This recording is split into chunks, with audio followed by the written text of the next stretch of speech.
9 सितंबर 2025 को social media के अलग-अलग प्लेटफॉर्म पर दरअसल एक वीडियो बहुत ही तेजी के साथ वायरल हो रहा था। उस वीडियो में एक व्यक्ति होता है जो कि जमीन पर पड़ा होता है। उसके आसपास में भीड़ का जमावड़ा होता है। उस भीड़ के हाथ में किसी के हाथ में डंडा, किसी के हाथ में लाठी, किसी के हाथ में हथियार, अलग-अलग तरह के जो है हथियार, डंडे वगैरह लोगों के हाथ में होते हैं। और जो भीड़ के लोग थे लगातार उस व्यक्ति को पीटे जा रहे थे। कोई लात से मार रहा है, कोई घूंसे से मार रहा है, कोई लाठी से, कोई डंडे से, कोई किसी हथियार से मार रहा है। वह व्यक्ति चुपचाप पड़ा हुआ है, न तो हिल रहा है, न डुल रहा है और न ही किसी का विरोध कर पा रहा है। केवल और केवल मार खाता जा रहा है। देखने से मालूम पड़ता है कि भीड़ ने पीट-पीट कर उसको मार दिया है। अब जैसे ही यह वीडियो वायरल होती है, देखने वालों के मन में एक सवाल खड़ा होने लगता है कि आखिरकार यह व्यक्ति कौन है जिसको लोग पीट रहे हैं। यह वीडियो भारत, पाकिस्तान, श्रीलंका, अफगानिस्तान, नेपाल जैसे बहुत सारे देशों में जो है फैल जाती है, वायरल हो जाती है। लोग देख रहे थे और कमेंट कर रहे थे कि आखिरकार यह व्यक्ति कौन है जिसको लोग मार रहे हैं। और वापस जो है उत्तर में उनको कमेंट मिल रहा था कि यह जो है नेपाल का एक डीएसपी है जिसके आदेश के चलते 20 लोगों की जान चली जाती है, 20 लोगों को गोलियों से भून दिया जाता है। इसी के चलते इसको मारा जा रहा है, इसको जो है भीड़ पीट रही है। ना ही उसकी वजह से 20 लोगों की मौत होती है बल्कि 400 लोग जो है गंभीर रूप से घायल हो चुके हैं। दरअसल 1997 से लेकर 2012 तक जिन लोगों का जन्म हुआ था वह सभी लोग लगभग लाखों में लोग सड़कों पर उतर आए थे और उनके हाथों में जैन जी का एक पोस्टर था, एक बैनर था, जिस बैनर के तले जो है वह अपनी आवाज उठा रहे थे। और फिर धीरे धीरे भीड़ इतनी उग्र हो जाती है कि वह फिर चाहे संसद भवन हो, सुप्रीम कोर्ट हो, प्रधानमंत्री का आवास हो, पूर्व प्रधानमंत्री का आवास हो, किसी नेता का आवास हो, मॉल हो, दुकान हो, किसी का बिजनेस हो, ऐसे नेता का स्कूल कॉलेज हो, उस पर धावा बोल देते हैं। साथ ही जो कोई भी नेता, कोई भी मंत्री उनको दिखाई देता है उन पर हमला कर देते हैं और दौड़ा दौड़ा कर पीटते हैं, दौड़ा दौड़ा कर मारते हैं। और हद तो तब हो जाती है जब पूर्व प्रधानमंत्री के घर को, आवास को आग लगा देते हैं और उनकी पत्नी को उसी घर में जिंदा जला दिया जाता है। जब तक उनको हॉस्पिटल ले जाया जाता है, हॉस्पिटल पहुंचने से पहले वह दम तोड़ देती हैं। तो दोस्तों इसी कहानी के माध्यम से आइए जानते हैं कि आखिरकार पड़ोसी देश यानी नेपाल में ऐसा क्या हुआ कि नेपाल की पब्लिक सड़कों पर उतर आई और ऐसा प्रदर्शन किया कि इतिहास बन गया। और जो नेपाल है, नेपाल का इतना नुकसान हो गया कि कम से कम 10 साल पीछे चला गया और यह प्रदर्शन, यह घटना एक इतिहास बन गई। दोस्तों दरअसल नेपाल सरकार ने 28 अगस्त 2025 को एक ऐसा आदेश जारी किया था कि मेटा सहित ऐसी 26 कंपनियां हैं जिन्होंने सूचना एवं संचार प्रौद्योगिकी में अपना रजिस्ट्रेशन नहीं दर्ज कराया है और इनको 7 दिन का मोहलत दिया जाता है। और ऐसे ऐसे जब 7 दिन बीत जाते हैं और सरकार द्वारा दी गई आखिरी तारीख यानी 7 दिन जब पूरे हो जाते हैं और कंपनियां इस नियम का पालन नहीं करती हैं, तो इसके बाद जो सरकार होती है 26 के 26 सोशल मीडिया प्लेटफॉर्म को जो है बंद कर देती है, नेपाल में बैन कर देती है। नेपाल की आबादी लगभग 3 करोड़ के आसपास है और उनमें से 90% लोग सोशल मीडिया का प्रयोग करते हैं, वह किसी भी सोशल मीडिया का प्रयोग करते हैं इन 26 में से। और जैसे ही सरकार इन सोशल मीडिया प्लेटफॉर्म्स को बंद करती है, इन 90% से ज्यादा लोगों में जो है गुस्सा आने लगता है सरकार को लेकर। और लोगों ने बड़ी बड़ी संख्या में यह रिसर्च कर रखा था कि नेपाल के 20% लोगों के पास पूरे देश का आधे से ज्यादा जो संपत्ति है, उन 20% लोगों ने उस पर कब्जा कर रखा है। बाकी जो 80% लोग हैं बेरोजगार हैं, मजबूर हैं, कमजोर हैं, गरीब हैं।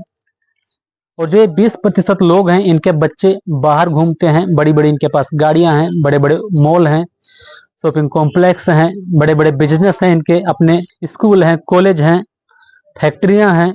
और जब सोशल मीडिया बंद कर दी जाती है तो आमने सामने आकर फेस टू फेस जो है लोग एक दूसरे से बात करने लगते हैं इस बारे में जो है कि जो हमारे देश के 20% लोग हैं, नेता हैं, विधायक हैं, मंत्री हैं, इन्होंने किस तरह से 20% लोगों ने देश के आधे से ज्यादा धन संपत्ति पर अपना कब्जा जमाया हुआ है। और इनके जो बच्चे हैं ऐश कर रहे हैं, बड़ी बड़ी गाड़ियों में चलते हैं, इनके पास बड़े बड़े बिजनेस हैं। यह सब जब बात आपस में लोग करने लगते हैं तो एक तरह से जो है लोगों का खून उबाल मारने लगता है और लोगों में गुस्सा फूट जाता है। और फिर 7 सितंबर तक तो सब कुछ ठीक ठाक था, लेकिन 7 सितंबर के बाद जैसे ही 8 सितंबर आता है, लोग जो है सड़कों पर उतर आते हैं। इसमें ज्यादातर छात्र छात्राएं होती हैं जो कि 1997 से 2012 के बीच में जिन्होंने जन्म लिया था यानी ज्यादातर इसमें युवा होते हैं, सड़कों पर उतरकर प्रदर्शन करने लगते हैं और धीरे धीरे फिर ये संसद भवन की तरफ बढ़ने लगते हैं। कुछ युवा जब संसद भवन के अंदर प्रवेश करने लगते हैं तो वहां पर जो है मौजूद आर्मी और जो पुलिस फोर्सेस होती हैं इनको रोकने की जब कोशिश करती हैं तो इसी दौरान जो है लाठीचार्ज किया जाता है। इनको लाठीचार्ज का जो है अधिकारी ऑर्डर देते हैं। जब लाठीचार्ज से भी अब बाज नहीं आते हैं तो इनके ऊपर आंसू गोले छोड़ने का ऑर्डर मिलता है। आंसू गोले भी छोड़ने के बाद जब यह बाज नहीं आते हैं इनके ऊपर पानी के फव्वारे मारे जाते हैं और फिर रबड़ की गोलियां चलाने का आदेश दिया जाता है एक अधिकारी के द्वारा। जब तब भी बाज नहीं आते हैं तब भी यह जो भीड़ है नहीं मानती है, तो एक जो वहाँ के डीएसपी होते हैं, डीएसपी साहब यह आदेश दे देते हैं कि अगर ये लोग ऐसे नहीं मान रहे हैं तो इनके ऊपर गोलियां चला दी जाए। और जैसे ही डीएसपी साहब आदेश देते हैं तो गोलियां चलाई जाती हैं और गोलियां चलने के बाद आखिर होता वही है, लगभग 18 युवा की जो है मौके पर ही मौत हो जाती है और 400 से ज्यादा लोग जो है गंभीर रूप से घायल हो जाते हैं। लोगों को जल्दी जल्दी भाग भाग कर हॉस्पिटल पहुंचाया जाता है। इन मौतों की बात जो है पूरे देश में आग की तरह फैल जाती है। इसके बाद जो है सरकार पर दबाव बनने लगता है। सरकार जो अपने जो 26 प्लेटफॉर्म जो है सोशल मीडिया के जिसको बैन कराया था अपने आदेश वापस ले लेती है और उनको जो है बैन से हटा दिया जाता है। लेकिन तब तक तो काफी देर हो चुकी थी। यहाँ जो है पब्लिक और भी ज्यादा भड़क चुकी थी और अब जो है सेना के जवान भी पीछे हट चुके थे और इसके बाद जो है भीड़ तुरंत ही संसद भवन में प्रवेश कर संसद भवन को जो है आग के हवाले कर देती है और उसमें लूटपाट करना शुरू कर देती है। बहुत सारे उपद्रवी भी उसमें शामिल हो जाते हैं। राष्ट्रपति भवन को आग के हवाले कर दिया जाता है। गृह मंत्री के निजी आवास को आग के हवाले कर दिया जाता है। सुप्रीम कोर्ट को भी फूंक दिया जाता है और 25,000 फाइलें जो है उसमें जलकर खाक हो जाती हैं। जगह जगह जहां देखो वहां सरकारी दफ्तर, सरकारी कार्यालय, सरकारी आवास सबको आग के हवाले कर दिया जाता है।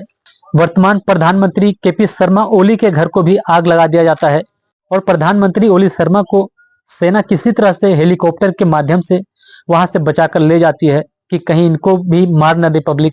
पूर्व प्रधानमंत्री शेर बहादुर देवा को भी पति पत्नी दोनों को दौड़ा दौड़ा कर पीटा जाता है, मारा जाता है और उनके आवास को भी आग के हवाले कर दिया जाता है। झालानाथ मंत्री के घर में भी आग लगा दी जाती है और उनकी पत्नी को आग के हवाले कर दिया जाता है। पूर्व प्रधानमंत्री पुष्प कमल दहल प्रचंड के घर को भी आग के हवाले कर दिया जाता है। उनकी बेटी के घर को भी आग लगा दिया जाता है। वित्त मंत्री विष्णु पोडेल को भी दौड़ा दौड़ा कर पीटा जाता है। साथ ही एक जिला लगता है नवलपरासी, उस जिले की एक जेल को वहां के 500 कैदी मिलकर जेल को तोड़कर फरार हो जाते हैं। भीड़ इतनी आक्रोश में होती है, इतने गुस्से में होती है कि वह जहां भी किसी भी नेता का घर, दुकान, मॉल, कॉलेज, स्कूल, बिजनेस कुछ भी होती है, फैक्ट्री वगैरह, जहां जो कुछ भी मिलता है उसको आग लगाती रहती है। साथ में जो कोई भी नेता, कोई मंत्री इस तरह से मिलता है उनको भी पीट पीट कर उनको मारने की कोशिश करती है। साथ ही उनका यह नारा होता है कि चोरों गद्दी छोड़ो, चोरों गद्दी छोड़ो। और 9 सितंबर रात 10 बजे के आसपास जो है सेना द्वारा पब्लिक को, भीड़ को कंट्रोल तो कर लिया जाता है लेकिन उससे कुछ फायदा नहीं होता है क्योंकि अब तक जो है नेपाल का अरबों खरबों का नुकसान हो चुका था और नेता जो थे अपनी जान बचा बचा कर भाग रहे थे। डर सवार था उनके माथे पर, उनके सिर पर कि कहीं वो अपनी जान न गंवा बैठे। जनता का, भीड़ का प्रदर्शन करने का 2 कारण जो सबसे मुख्य हैं, उनमें से पहला कारण कि सोशल मीडिया की 26 प्लेटफॉर्म को एक साथ बंद कर दिया जाता है। इससे जो है जनता भड़क जाती है। और दूसरा जो कारण है, 4 सालों में इन नेता मंत्रियों ने, विधायकों ने मिलकर 3 बड़े बड़े घोटाले किए थे। पहला जो घोटाला होता है इनमें गिरी बंधु भूमि स्वयं में जो है घोटाला करते हैं, 54,600 करोड़ का घोटाला होता है इसमें। दूसरा घोटाला ओरिएंटल कोऑपरेटिव 2023 में 13,600 करोड़ का घोटाला करते हैं ये लोग। और तीसरा घोटाला कोऑपरेटिव 2024 में 69,600 करोड़ का ये घोटाला करते हैं। इन सब बातों को लेकर, इन सब कारणों की वजह से जो है वहां की जनता भड़क उठती है और सड़कों पर उतर आती है, अपना रौद्र रूप दिखा देती है। दोस्तों, मेरे द्वारा इस घटना को सुनाए जाने के दौरान अगर कोई कमी, कोई गलती हुई है तो उसके लिए मैं क्षमा चाहता हूं। और इस घटना को लेकर आप क्या कहना चाहेंगे, अपने कमेंट जरूर छोड़ेगा। और दोस्तों, अगर आपने मेरे चैनल को सब्सक्राइब कर लिया है तो उसके लिए आपका बहुत बहुत शुक्रिया। और अगर आपने नहीं किया तो आप चाहें तो कर सकते हैं। आपका छोटा भाई आपसे गुजारिश कर रहा है, रिक्वेस्ट कर रहा है। मैं भोलेनाथ फिर मिलता हूं एक और नई और सच्ची घटना के साथ। तब तक के लिए जय हिंद, जय भारत।